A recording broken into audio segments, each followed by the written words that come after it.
Eh bien, très chers téléspectateurs, nous vous saluons au nom de notre Seigneur et Sauveur Jésus-Christ.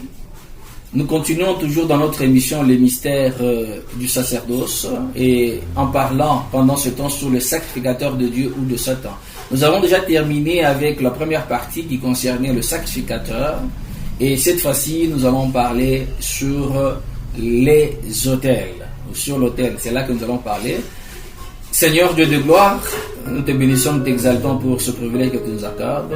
Créateur, sois celui qui nous parle, celui qui nous illumine dans toutes choses. Gloire et honneur à toi, Seigneur Jésus-Christ. C'est en ton nom que nous avons si prié. Amen. Eh bien, très chers spectateurs, nous continuons, disons que nous parlons sur l'autel. De manière simple, nous définissons l'autel comme un point de contact entre une divinité et ses sujets dans le domaine de sacrifice. C'est-à-dire, si quelqu'un veut offrir de sacrifice à Dieu, il donne le sacrifice au sacrificateur et le sacrifice va poser le sacrifice sur l'autel.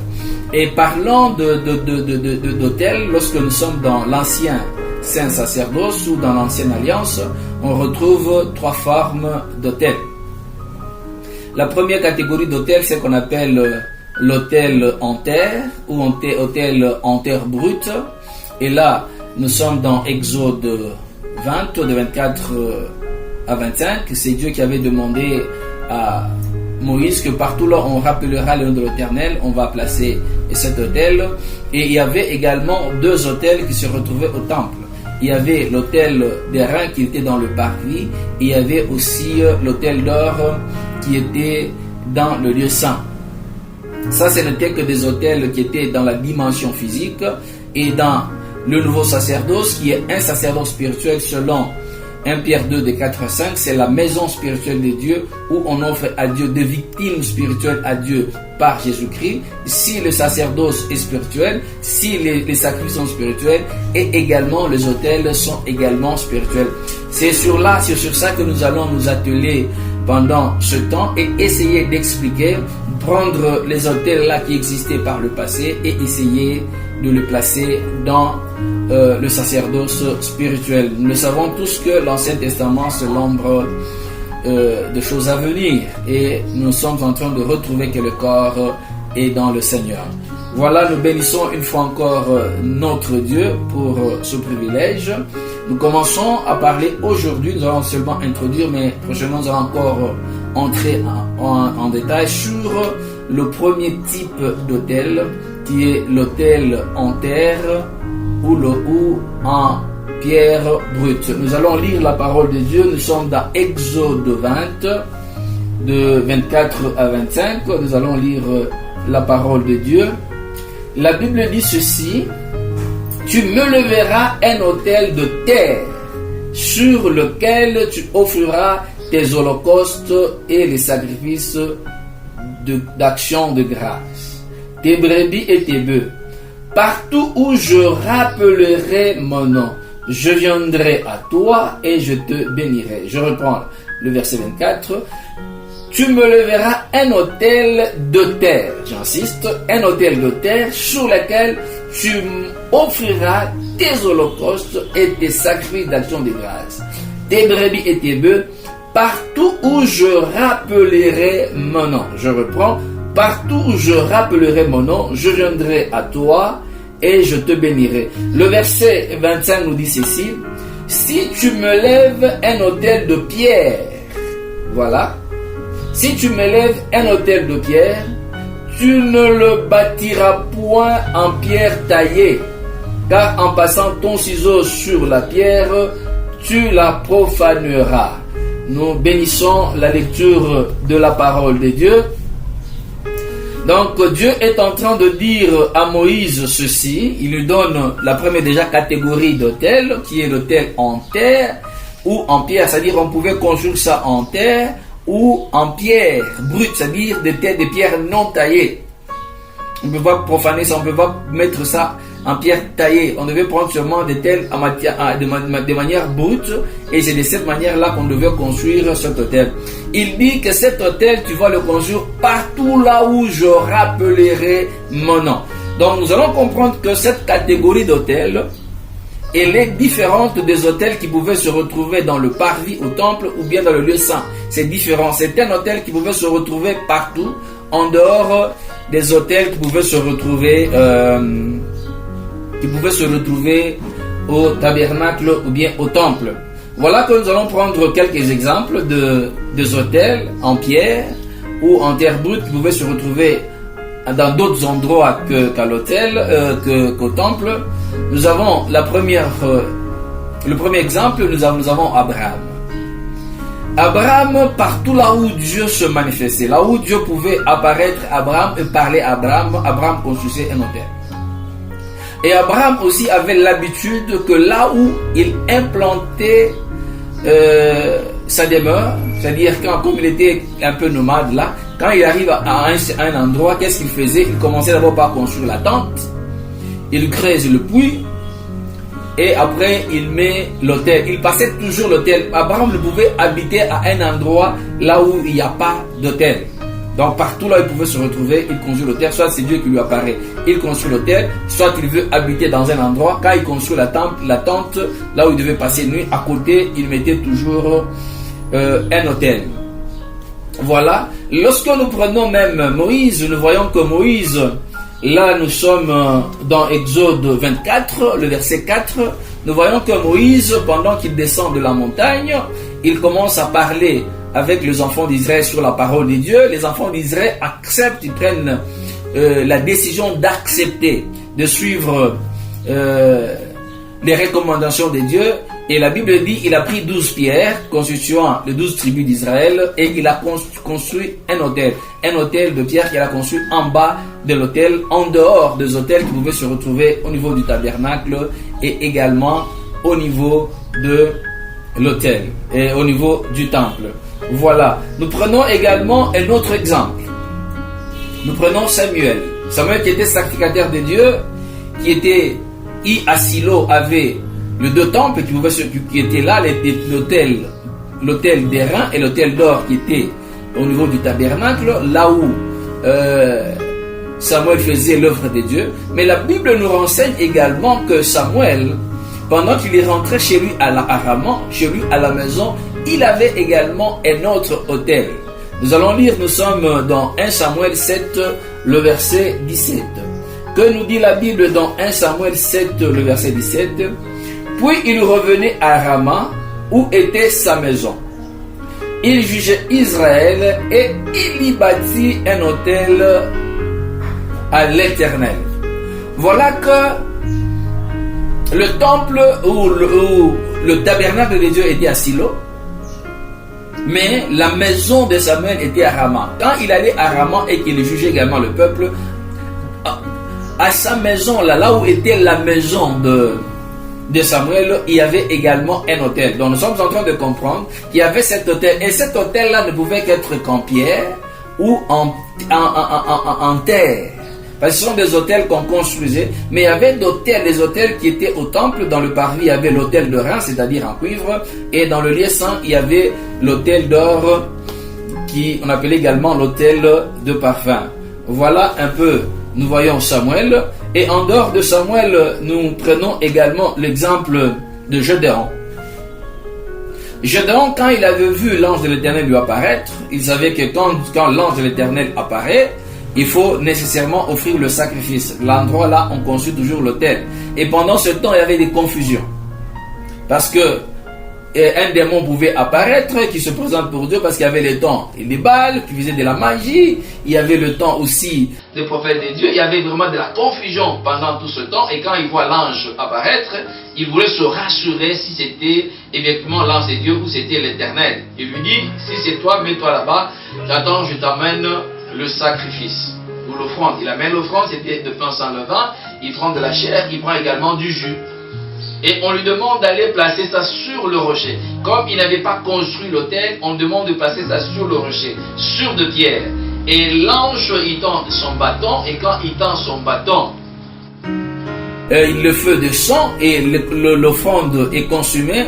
Gédéon a eu peur. L'ange lui dit, tu ne vas pas mourir, parce qu'on savait que la parole de Dieu dit, on ne peut pas voir l'Éternel et rester vivant. Il pensait qu'il allait mourir. On lui dit, Gédéon, tu ne vas pas mourir. Et Gédéon connaissait que là où Dieu apparaît, il faut toujours y construire l'autel. Gédéon a construit l'autel. Et après, Dieu lui demanda de faire quoi? De détruire l'autel de Baal et maintenant de construire l'autel de Dieu. Nous voyons que pendant ce temps-là, pendant le temps de juge, c'est qu'à Silo, il y avait l'autel de Rein au tabernacle, il y avait l'autel d'or qui était là, mais c'est Gédéon à la maison. Dieu demande à Gédéon de construire un autel chez lui à la maison. Il devait construire un autel chez lui à la maison. Et nous terminons en parlant d'Élie. Nous savons que pendant ce temps d'Élie, il y avait toujours aussi ce conflit-là entre les sacrificateurs de Dieu et le sacrificateur de Satan. Nous voyons que Élie aussi, au mont Carmel, il construit son autel. Et cet autel était pratiquement en pierre. Et nous sommes sans ignorer que pendant ce temps, au temple, il y avait aussi l'autel de Rein, il y avait aussi l'autel d'or. Voilà ce que nous voulons également nous dire, que Dieu avait demandé à Moïse de construire cet autel de pierre et cet autel de terre partout là où il lui rappellera son nom, c'est-à-dire en dehors du temple, en dehors de deux autels qui étaient au temple. Dieu avait demandé à Moïse de construire l'autel en terre ou en pierre. C'est tout ce que nous venons de démontrer ici, qu'en Israël, il y avait toujours trois catégories d'autels. Au temple, il y avait deux autels, et en dehors du temple, chez les gens, à la maison, à la montagne, un peu partout là on pouvait se retrouver, quelqu'un pouvait construire aussi cet autel. Et si on construisait un autel en dehors du temple, cet autel ne pouvait qu'être en pierre ou en terre. Et maintenant, nous voulons parler dans la nouvelle alliance, dans le saint sacerdoce, dans la nouvelle alliance, le nouveau saint sacerdoce. Et comment cet autel se présentera-t-il? Comment on peut avoir cet autel? C'est très important. Voilà pourquoi j'aimerais, une fois encore, que nous lisions la parole de Dieu. Nous sommes dans Jean 14, le verset 23. Jean 14, le verset 23, la Bible est en train de nous dire ceci. Jean 14, le verset 23, la Bible dit ceci. Jésus lui répondit, si quelqu'un m'aime, il gardera ma parole, et mon Père l'aimera. Nous viendrons à lui, et nous ferons notre demeure chez lui. Je reprends. Jésus lui répondit, si quelqu'un m'aime, il gardera ma parole. Et lorsque quelqu'un garde ma parole, qui est le signe de mon amour, de l'amour vis-à-vis de moi, mon Père l'aimera. Et nous viendrons, c'est-à-dire Jésus et son Père, viendront à lui. Ils vont aller à lui. C'est-à-dire, c'est ce qu'il dit, nous, qu'est-ce qu'il dit ici? Nous viendrons à lui. Et nous ferons notre demeure chez lui. Ah, c'est très important ici. C'est-à-dire quelqu'un qui garde la parole de Dieu. C'est ça l'amour vis-à-vis de Dieu. Jésus et son Père sont en train de venir à lui. Et il place la demeure chez lui. Donc il y a venir à lui et placer l'autel chez lui. Deux endroits différents. C'est-à-dire quelqu'un qui aime Dieu, qui garde la parole. Jésus et son Père viennent habiter au-dedans de lui. Et en dehors de ça, cette personne se retrouve dans le Père et dans le Fils, il se retrouve là-bas. Et à côté de lui, Christ est là. Et même chez lui, à la maison, ça devient la demeure de Dieu. Oh, gloire à Dieu, quelle bonne nouvelle. Je aimerais dire à quelqu'un, toi qui as Christ, là où tu es, partout là tu te retrouves, Christ est en toi. Et tu es même en Christ. Mais n'oublie pas, la Bible te dit que chez lui, à la maison, chez toi, à la maison, Christ est également là.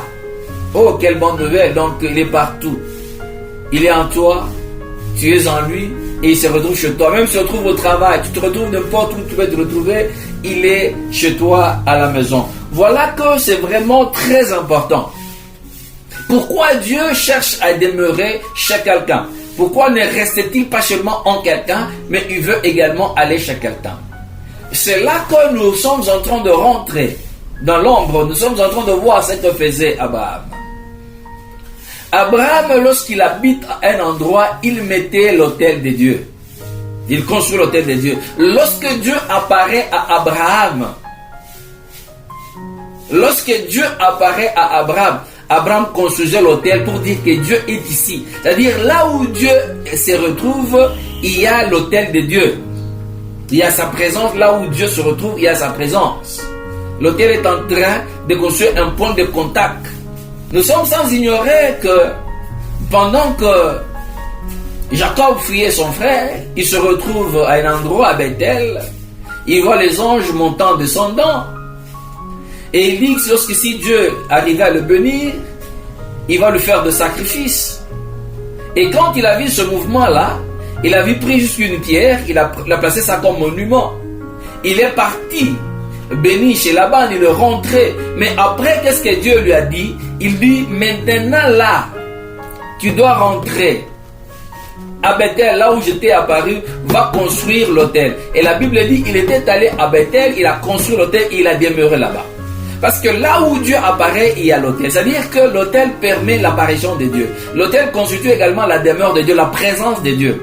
Voilà que Dieu aussi, lorsque nous l'aimons, lorsque nous l'acceptons comme Seigneur et Sauveur personnel de notre vie, nous marchons dans sa parole, nous aimons sa parole, il permet que chez nous, à la maison, puisse être sa demeure. C'est-à-dire que chez nous, à la maison, puisse avoir l'autel de Dieu.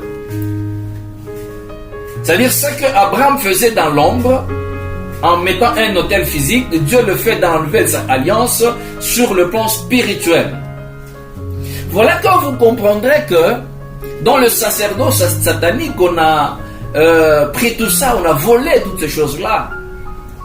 Vous allez voir, dans le sacerdoce satanique, lorsqu'on veut s'attaquer à quelqu'un, on permettra qu'on fera tout pour qu'un étranger habite dans la maison, ou qu'on initie quelqu'un dans la maison, dans la sorcellerie, et que vous verrez que cette personne-là constituera toujours une antenne. Il a toujours un endroit qu'il va placer dans la parcelle ou dans la maison. Il va dire, il appelle ça antenne, comme point de contact entre lui et le monde spirituel. Entre lui et les démons. Ça sera l'endroit par lequel il peut entrer, sortir pour entrer dans le monde spirituel. Voilà que lorsque nous nous retrouvons dans Juge 6, le verset 25, Dieu est en train de dire à Gédéon de détruire l'autel de Baal qui appartenait à son père. C'est-à-dire chez Gédéon à la maison, il y avait l'autel de Baal. De chez Gédéon, il y avait l'autel de Baal qui était là. Voilà que Dieu a demandé qu'on détruise maintenant cet autel de Baal pour mettre l'autel de Dieu. Vous allez comprendre que dans les demeures de gens, dans des parcelles de gens, dans des maisons de gens, il y a toujours ce conflit-là. Le diable veut placer son autel et Dieu veut placer son autel. Et les deux autels ne peuvent pas habiter concomitamment. Voilà que vous allez voir que ces choses-là se passent. Vous allez comprendre que quelqu'un a de fétiches, quelqu'un dans l'occultisme, tout ça, il peut avoir une chambre à côté. Et cette chambre-là, personne n'y entre. Il entre, c'est là qu'il fait ses prières. C'est là qu'il entre en contact avec le monde spirituel. C'est là qu'il fait des sacrifices. C'est là qu'il peut faire même de voyages. Donc vous voyez qu'il existe toujours deux points, des choses à la maison, des choses physiques, matérielles, par lesquelles il peut entrer en contact avec le monde spirituel. Et en dehors de ça, nous retrouvons qu'il y a des objets. On peut utiliser des objets.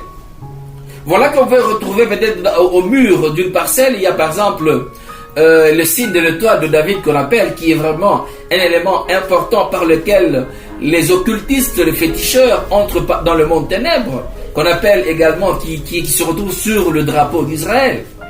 Et quand on voit ça, c'est aussi un signe par lequel les démons peuvent entrer en contact avec les habitants de la parcelle. Il y a beaucoup de signes qu'on amène, on n'a pas besoin. Tous les signes kabbalistiques qu'on peut trouver dans des barrières partout là, on les utilise pour que ça puisse être un point de contact. Il y a des arbres, vous retrouverez qu'il y a certains arbres dans certains coins, même au village, vous allez retrouver certains arbres dans la parcelle. Là, on a mis un peu de craie là-dessus, tout ça, des cérémonies, tout ça. Et on dit que cet arbre-ci, c'est un arbre sacré et on ne peut pas y toucher, on fait n'importe quoi. À partir de cet arbre, on peut entrer en contact avec les ancêtres, avec les démons. La croix dans ta maison, cette croix ici, c'est la présence de Dieu. Comprends déjà que on n'est pas dans les saints sacerdoces, on est déjà dans les sacerdoces sataniques. Donc cette croix-là va commencer à permettre la communion ou la connexion ou la communication avec le monde des ténèbres. Nous n'avons pas besoin de croix dans nos maisons.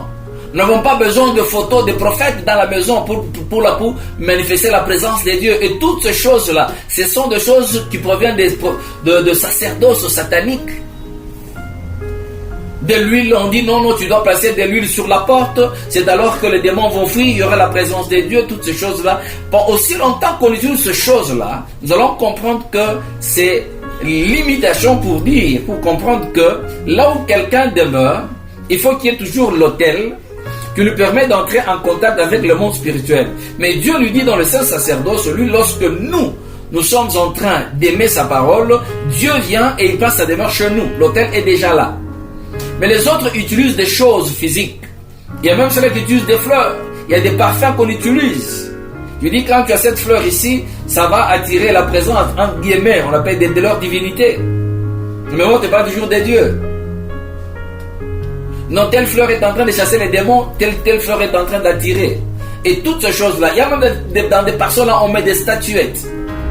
Il y a des statuettes de certaines divinités, même de Marie, on place ça. On dit non, c'est-à-dire la présence, elle est là, elle est en train d'agir. Et toutes ces choses-là, ça fait en parler des sacerdoces sataniques. Quelqu'un qui prend, il fait ça. Vous mettrez votre chapelet dans la maison pour dire que non, ça attire la présence de Dieu. Vous mettez la photo de Jésus là, sur la croix, on dit que c'est la présence de Dieu. Toutes ces choses-là, ça constitue des hôtels de points de contact pour faire en sorte que les démons aient l'accès facile dans la maison. Et toi, tu vas croire que c'est Dieu qui sera là, mais ce sont les démons qui seront là. Voilà que nous n'avons pas, nous, besoin dans le sacerdoce spirituel des choses physiques pour nous permettre en sorte que l'on arrive à entrer en contact avec le monde spirituel. Voilà que les enfants de Dieu, je voudrais que nous puissions comprendre. Et nous puissions comprendre que nos maisons ne sont pas n'importe quel endroit. Nous devons vraiment bien gérer ça. Voilà comment nous allons dans la suite parler. Comment est-ce qu'on va arriver à partir de nos maisons, nous offrir un sacrifice. Comment les services spirituels vont être offerts à Dieu. Comment est-ce que, puisqu'il y a l'autel de Dieu, comment est-ce qu'on va se comporter vis-à-vis de cet autel. Nous allons parler de toutes ces choses-là pour qu'on arrive à comprendre. Parce que aussi longtemps que les autres là, les féticheurs, les gens des sacerdoces sataniques, ils mettent leur point de contact, il y a toujours des conditions. Voilà que les conditions aussi, on va parler pour qu'on arrive à comprendre. En définitive, j'aimerais dire à tout le monde, à tout chrétien, aussi longtemps que tu as Christ en toi, aussi longtemps que tu es en Christ, aussi longtemps qu'il est à côté de toi, j'aimerais que tu arrives à comprendre que chez toi à la maison, il est là. Tu n'as pas besoin d'amener quelque chose de physique pour que Dieu soit chez toi. Et aussi longtemps que tu peux partir quelque part, on te donne quelque chose de physique pour dire que ça, quand tu places ça dans ta maison, c'est ce qui permettra qu'il y ait la présence de Dieu. Comprends déjà que tu n'es pas dans le saint sacerdoce, tu n'es pas dans les sacerdoces spirituels, tu es dans les sacerdoces physiques et par conséquent tu es dans un sacerdoce satanique. Voilà que ce que nous voulions parler pour aujourd'hui. Nous nous arrêtons là-bas. Je pense que nous avons bien compris. Mais j'aimerais que nous puissions prendre vraiment rendez-vous parce qu'il y a beaucoup de choses que nous allons dire sur l'autel. Parce qu'à cause de confusion, là nous avons vraiment introduit, nous allons entrer, donner les avantages que nous aurons lorsque nous avons l'autel de Dieu chez nous. L'avantage que nous aurons lorsque nous avons, les désavantages qu'on aura lorsqu'on a l'autel de Satan dans la parcelle, parce que les deux autels ne peuvent pas habiter concomitamment. Nous allons parler de toutes ces choses-là, comment on doit offrir, on va s'offrir en sacrifice, on va faire le sacrifice spirituel dans l'autel de terre ou en pierre, sur le plan spirituel bien sûr, parce que c'est ce que nous sommes en train de parler pendant ce temps. Et tout ça c'est dans nos prochains numéros. Voilà pourquoi je vous demanderai vraiment de nous suivre, d'être là, d'être attentif chaque fois qu'on publie. Soyez là pour vraiment suivre. Je suis en train de saluer tout le monde qui nous a suivis et tout le monde qui nous suivra à n'importe quel moment. Et je salue également mon frère, mon complice de tout le temps qui est derrière nos caméras, qui est derrière nos régies, le frère Jérémie Jafari que nous saluons. Et nous saluons vraiment tout le monde, tous les saints sacrificateurs. Nous vous saluons au nom de notre Seigneur et Sauveur Jésus-Christ.